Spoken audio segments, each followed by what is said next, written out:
On accéderait alors tout à la fois à la valorisation des activités absolument indispensables à la gestion de la vulnérabilité de la société et aussi à la véritable égalité entre les hommes et les femmes.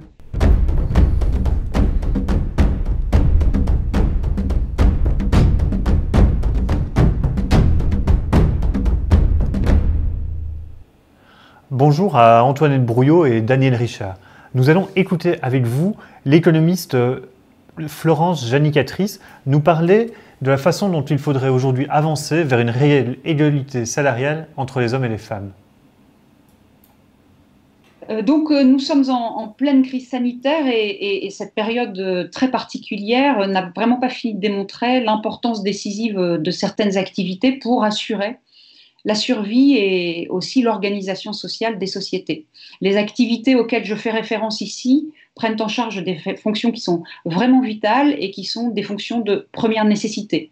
Nourrir, soigner, éduquer, aider, etc. Cette crise montre aussi que ces activités de service, puisqu'il s'agit d'activités de service, en fait, sont caractérisées par un très très fort et très irréductible degré relationnel qu'on songe aux infirmières, aux aides-soignantes, aux aides à domicile ou aux hôtesses de caisse. Ces métiers, ils ont en commun de nécessiter une relation de face à face, une relation de proximité entre le bénéficiaire de la relation et le prestataire. Et par ailleurs, ce sont des métiers pour l'essentiel qui sont occupés par des femmes, on l'a vu et on continuera de le voir. Alors parmi ces métiers, ceux qui sont le moins valorisés symboliquement essentiellement ont des rémunérations ultra faibles. Ultra faibles y compris quand on les compare aux rémunérations des ouvriers non qualifiés.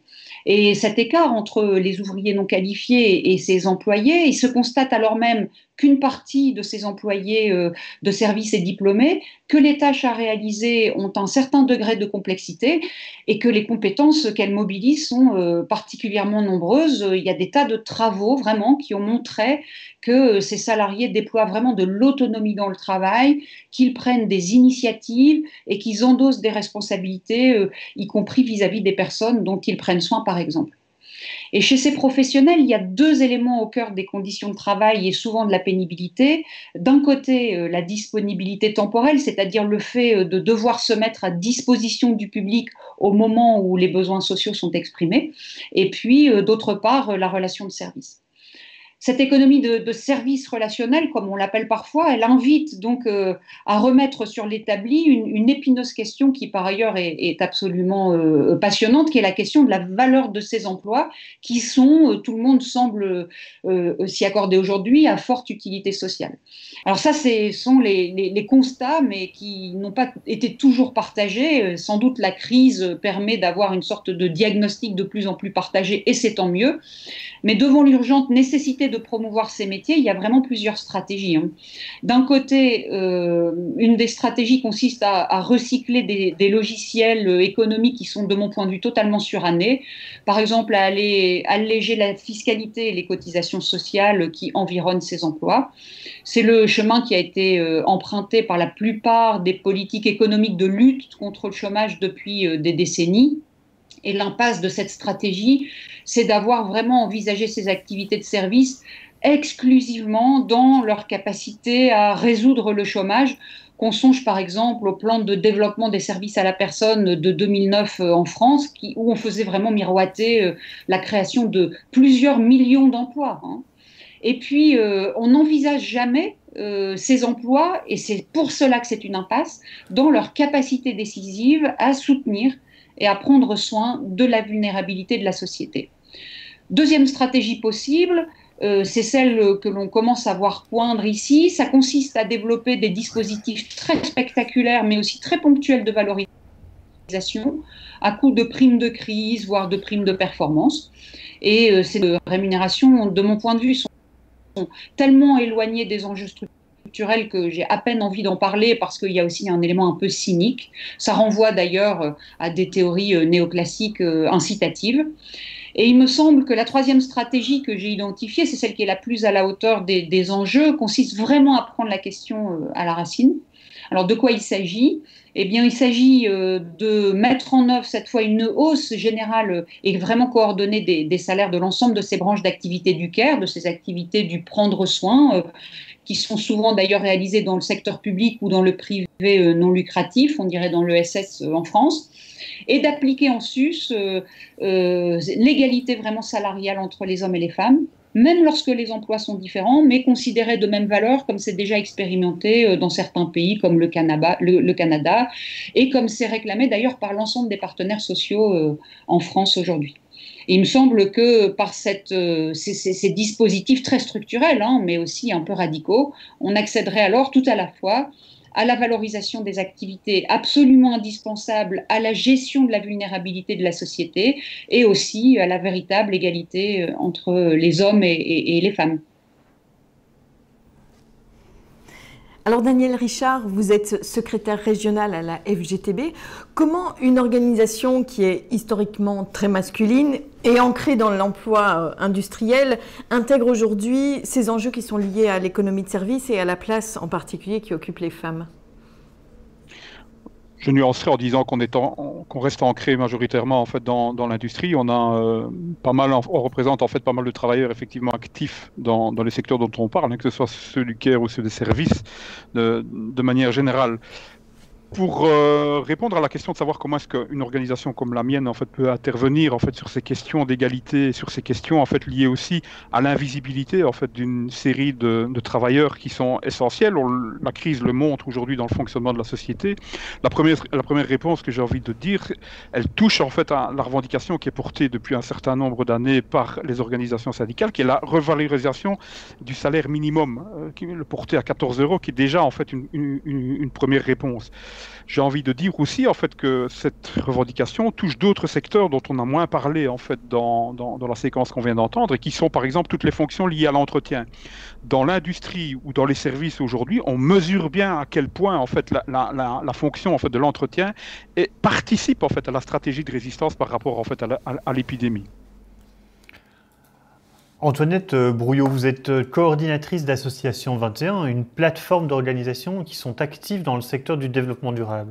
Comment est-ce que les organisations que vous représentez portent-elles aujourd'hui cette proposition historique de revalorisation économique, mais peut-être aussi sociale, des métiers du soin à la personne et peut-être à la terre aussi? Oui. Alors justement, est-ce qu'il ne faudrait pas redéfinir la notion d'emploi convenable et de sorte que, par exemple, on puisse considérer au niveau de l'ONEM ou d'autres institutions que les personnes qui veulent faire vraiment un emploi utile socialement et dès lors qui ne veulent pas faire quelque chose qui est nuisible, eh bien que leur souhait soit légitime. Ça, c'est une première chose. Je voudrais également ajouter que bon, c'est très bien si les métiers du care maintenant sont revalorisés, c'est excellent. Il y a aussi d'autres métiers qui sont dévalorisés d'une façon tout à fait caricaturale. Par exemple, les saisonniers, on l'a vu tout récemment. Eh bien voilà, la Belgique est complètement dépendante d'un circuit où 80% des saisonniers, ce qui concerne 56 000 personnes pour la Belgique, c'est quand même beaucoup. Ces personnes viennent d'Europe de l'Est. Et les salaires, c'est 9,26 € brut de l'heure. Et en fait, il n'y a quasi pas de sécurité sociale. C'est vraiment le bas du bas de l'échelle, avec un métier très dur physiquement, dans un secteur où déjà les agriculteurs, les horticulteurs, ils ont une pression sur les prix eux-mêmes, ont des difficultés d'être bien payés, etc. Donc là, on voit aussi qu'il y a toute une filière à revaloriser et qui mobilise énormément le monde associatif. On est très soudés, mobilisés pour défendre l'agriculture paysanne depuis des années. Donc c'est un exemple qui tient beaucoup à cœur, je pense, à la société civile et l'ensemble des citoyens, parce que manger, c'est vital aussi. Et puis un autre exemple, tout à fait dans l'actualité du jour, c'est les couturières. Alors là, c'est aussi une caricature d'emploi qui était complètement dévalorisée et rangé au rang de loisirs de vieilles dames, et puis tout d'un coup, on en a besoin. Alors, les couturières, elles ont commencé il y a un mois à s'activer bénévolement, et puis les professionnels, ils ont dit, mais je pourrais quand même aussi être payé pour faire des masques en tissu. Il a fallu le temps déjà qu'on reconnaisse l'utilité de l'objet, puis, ah oui, peut-être que c'est normal quand même que ces personnes soient rémunérées. Et donc, c'est de nouveau tout un secteur qui avait été complètement délocalisé et qui redevient nécessaire pour des raisons sanitaires, mais qui peut aussi s'intégrer dans ce qu'on appelle l'économie circulaire. Donc peut-être que dans 3 mois, on va voir arriver une autre fonction, on se dira, mais non, d'une pipe, comment ça se fait que ces gens sont si mal payés?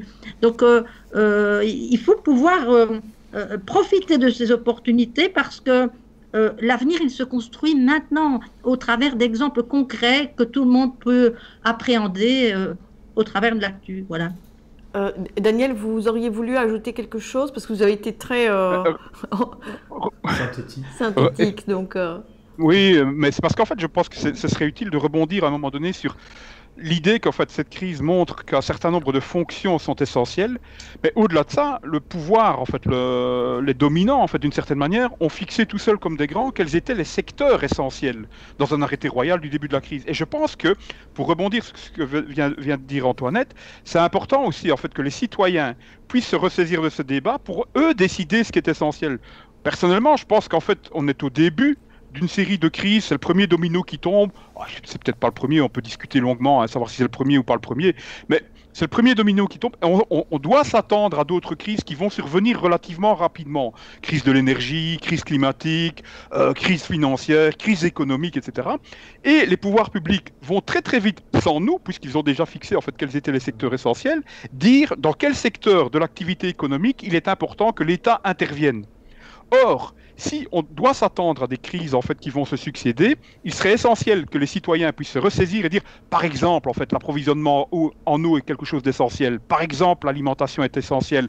Par exemple, l'accès à un minimum d'énergie est essentiel. Par exemple, le logement est essentiel, et que les priorités d'investissement des pouvoirs publics demain puissent se faire dans ces secteurs pour rendre la société plus résiliente au choc qui nous attend. Ça, je pense que parallèlement à la revalorisation d'un certain nombre de fonctions qui ont montré qu'elles étaient indispensables, il faut en fait aussi entamer la réflexion sur les secteurs.